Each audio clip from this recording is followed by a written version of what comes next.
Baik. Di antara hal yang bisa menjadikan hidup kita istimewa, kuatkan hubungan kita dengan Allah Subhanahu wa taala. Ini harusnya yang pertama, ya. Ini harusnya yang pertama. Kuatkan hubungan kita dengan Allah Subhanahu wa taala. Biasakan kita berkhalwat bersama Allah Subhanahu wa taala, ya. Makanya ada ibadah-ibadah yang disyariatkan, di situ kita berkhalwat dengan Allah. Kita bahagia dengan bertemu dengan keluarga, kita bahagia bertemu dengan kawan-kawan, tapi harus ada kebahagiaan kita tatkala kita sendiri. Ciptakan kebahagiaan kita tatkala kita bersendirian bersama Allah Subhanahu wa taala. Di antara ibadah-ibadah tersebut misalnya salat malam.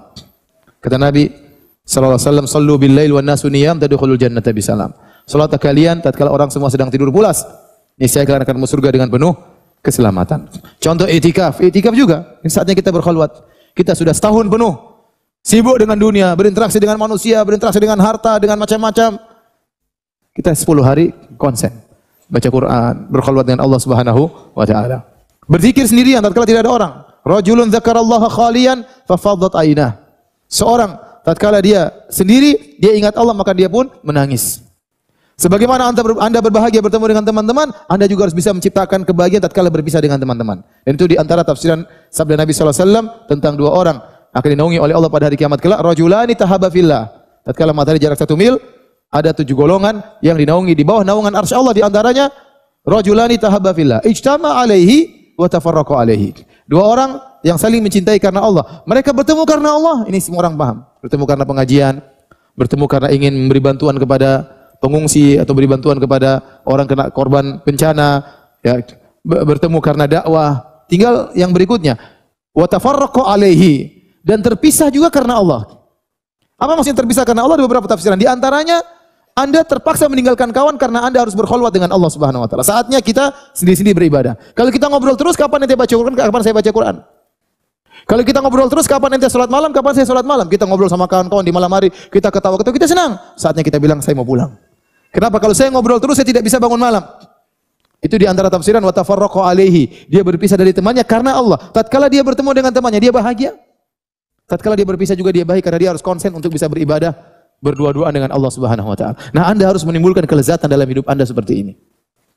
Ada saatnya Anda berdua-duaan dengan Allah, tidak ada anak-anak, tidak ada orang tua, tidak ada istri, tidak ada kawan-kawan. Salat malamlah Anda, baca Quran sendirian, di pojokan sana baca Quran, berzikir kepada Allah, ingat keagungan Allah, ingat dosa-dosa, ya. Saatnya kita i'tikaf, ya. Ada saatnya kita seperti itu, ya. Nah, kalau Anda bisa menciptakan ini, Anda akan bahagia. Anda akan bahagia di dunia apalagi di akhirat. Makanya Ibnu Rajab Al-Hambali mengatakan, seorang harus berusaha menciptakan hal ini. Kenapa? Karena waktu dia bersendirian itu lebih banyak di alam barzah daripada waktu dia masih hidup. Kita nanti kalau masuk kuburan, kita sendirian. Gak ada orang bersama kita, ya. Gak ada orang bersama kita. Istri kita enggak bersama kita, anak kita enggak bersama kita. Siapa yang menemani kita? Yang menemani kita amal soleh. Kalau kita sudah terbiasa di dunia, berkhalwat dengan Allah Subhanahu wa taala, nanti di kuburan kita tenteram, alam barzah. Kenapa? Kita sudah terbiasa. Sudah terbiasa. Ya. Karena kalau Anda meninggal, enggak ada yang temani Anda. Ya, bohong itu mengatakan kita hidup semati. Enggak ada. Waktunya kita mati, istri kita enggak mau ikut mati. Ya.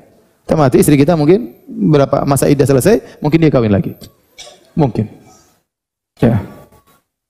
Sama kalau perempuan yang meninggal, suaminya enggak mau dikuburkan bareng-bareng. Ya, begitu suaminya meninggal, istrinya meninggal, langsung dia kawin besoknya.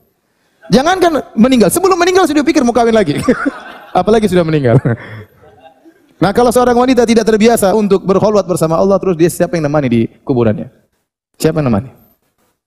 Maka kalau Anda ingin kehidupan Anda lebih afdal, harus ada waktu Anda berkhalwat dengan Allah Subhanahu wa taala. Ini bisa dilakukan tiap hari.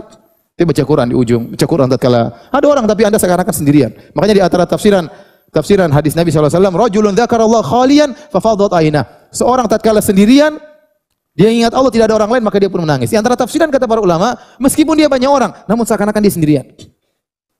Dia bisa konsen, bisa connect, seakan-akan dia berduaan dengan siapa? Allah Subhanahu wa taala. Contoh dia di pesawat, sebelah tempat duduk dia cewek-cewek, pramugari lewat, dia cuek aja baca Quran, seakan-akan dia sedang connect dengan Allah Subhanahu wa taala. Baca Quran di pesawat. Di ruang tunggu dia baca Quran, dia baca buku agama, dia enjoy sendiri. Meskipun banyak orang, tidak perlu dengan orang, yang penting dia beribadah. Nah, kalau Anda bisa ciptakan itu, maka itu baik bagi kehidupan Anda di dunia maupun di alam barzakh maupun di akhirat. Dan itu sangat penting. Apalagi salat malam. Sampai surat Al-Muzammil, ya ayyuhal muzammil, Qumil laila illa qalila, nisfahu inqus min qalila, au zid ali wartil qur'ana tartila. Wahai yang berselimut, bangunlah salat malam. Ini salat malam. Sampai disebutkan oleh sebagian ulama, surah tersebut dinamakan dengan Zadud Da'iyah, bekal seorang dai. Bahwasanya seorang dai itu malamnya harus salat. Karena keesokan hari dia akan berhadapan dengan banyak permasalahan. Ingin agar orang dapat hidayah, membantah syubhat, mengingatkan orang dari kemungkaran. Ya, dia sendiri butuh iman. Kalau dia baterainya enggak di-charger di malam hari, susah dia untuk memiliki energi untuk menghadapi itu semua. Maka seorang dai dia harus punya bekal di malam hari dengan salat malam dekat kepada Allah Subhanahu wa taala sehingga dia imannya full sehingga tatkala dia pagi hari dia berdakwah menjalankan tugasnya beban begitu lebih ringan ya dengan imannya telah di-charger. Demikian juga yang lainnya.